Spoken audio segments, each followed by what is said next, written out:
As tensions with China continue to rise, the U.S. Marine Corps knows it needs more than just strategy to stay ahead.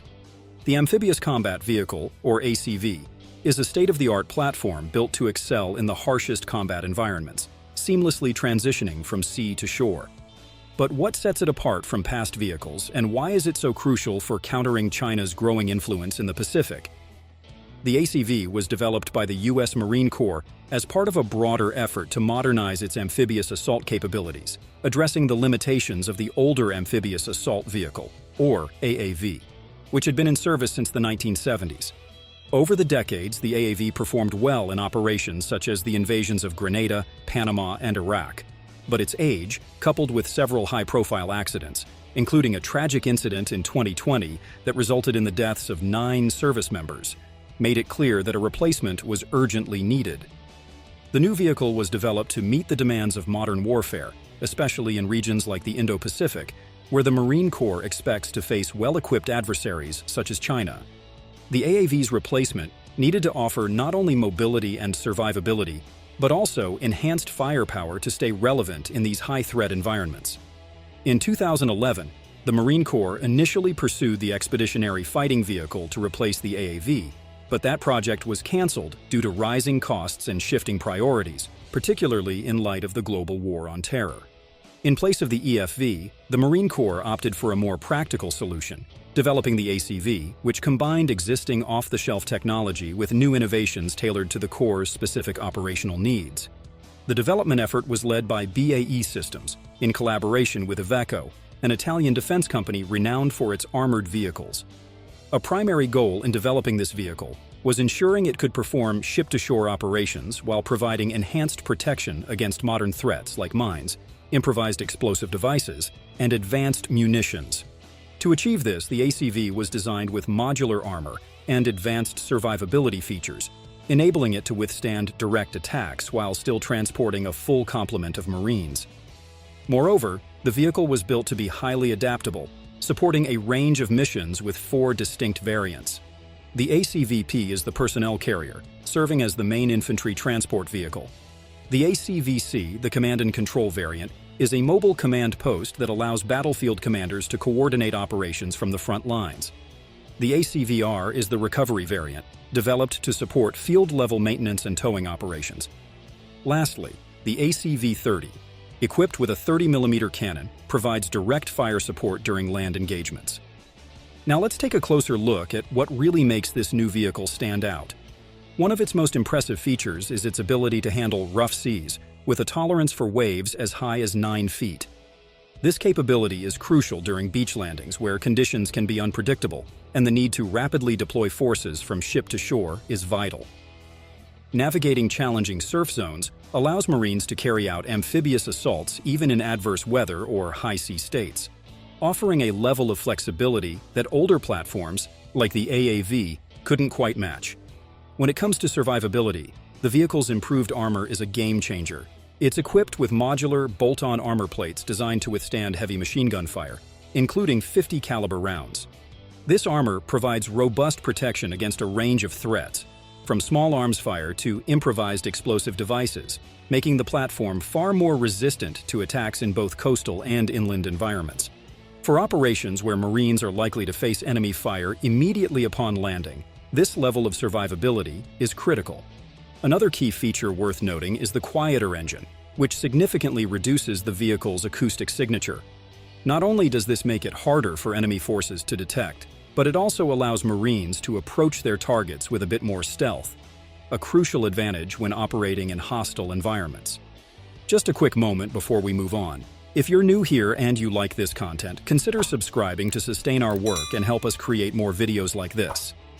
Equally important is its impressive long-range capability, which allows the platform to cover up to 352 miles on land without needing refueling.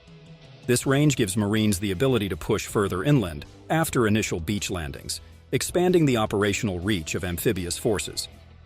By reducing the need for immediate logistical support, Marines can focus on securing key terrain or reinforcing strategic positions, maintaining momentum once they've established a foothold. Not only is it effective on land, but the vehicle also excels at sea. It can be deployed directly from ships positioned as far as 13 miles offshore, allowing for amphibious assaults from beyond the range of coastal defense systems. This capability becomes especially valuable in modern combat scenarios, particularly in regions like the Indo-Pacific, where threats from anti-ship missiles and shore-based artillery are significant. By operating from a greater distance, the vehicle enhances the Marine's ability to approach contested shores with reduced risk of detection and engagement from enemy forces.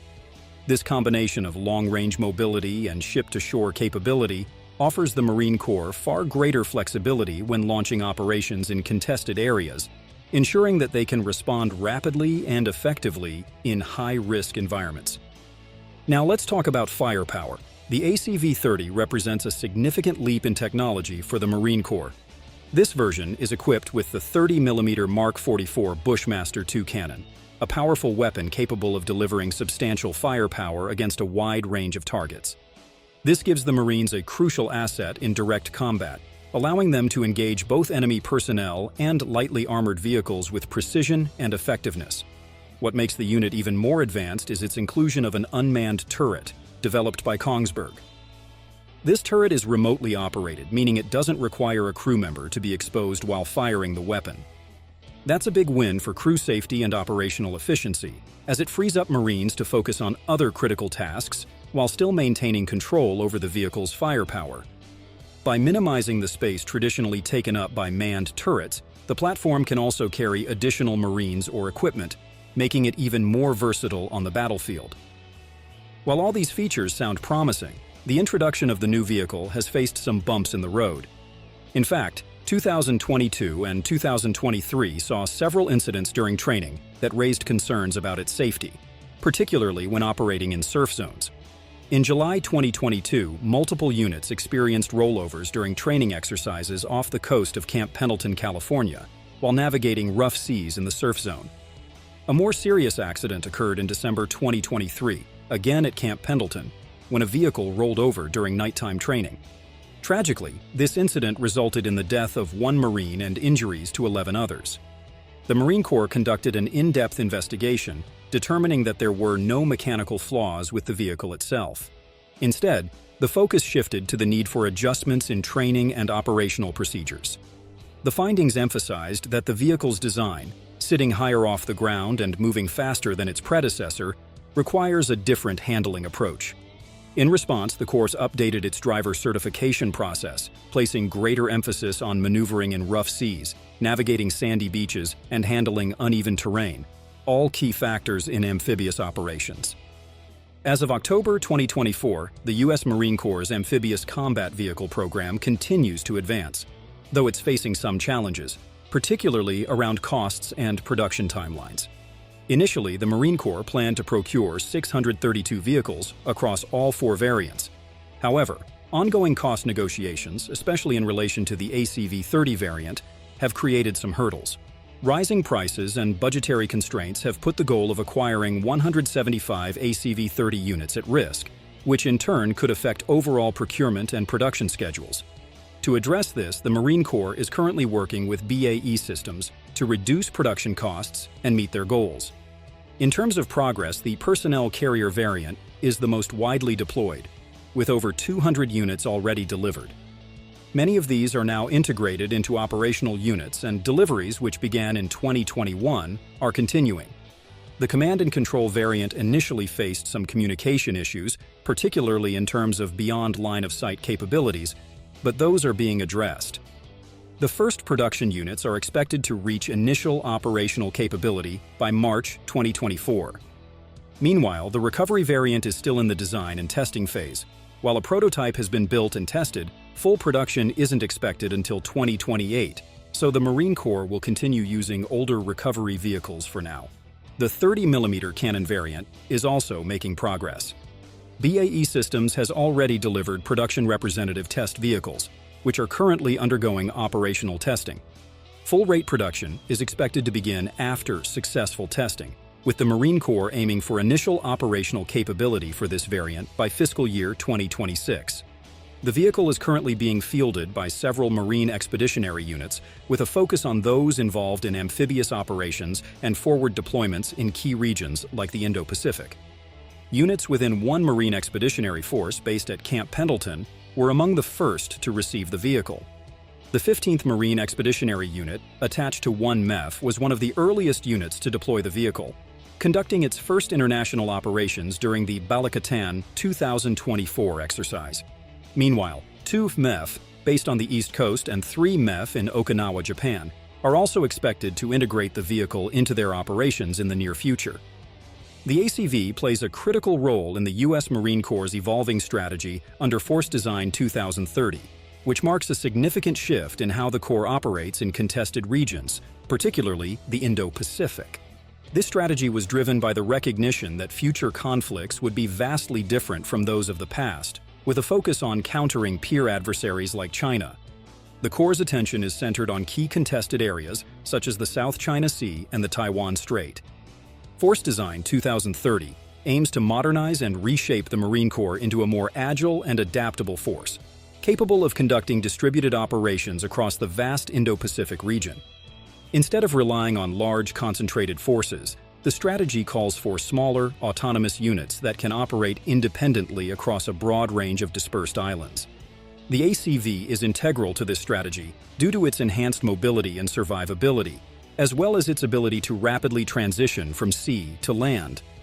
This capability is especially important for the island-hopping campaigns envisioned under Force Design 2030, where Marines will be tasked with securing key choke points and establishing footholds on strategically important islands. A critical element of this strategy is the integration with naval forces, ensuring that Marine units can move fluidly between sea and land. The vehicle's capabilities directly support this by working seamlessly with Navy amphibious ready groups. These groups enable rapid deployments from up to 22 kilometers offshore, making ship-to-shore transitions more efficient and secure, a vital component in maintaining operational flexibility in contested environments. With its cutting-edge design and strategic importance, the ACV is poised to redefine how the Marine Corps operates in contested environments.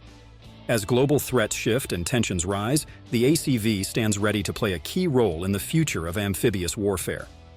The real question is, can it rise to the occasion when the stakes are at their highest?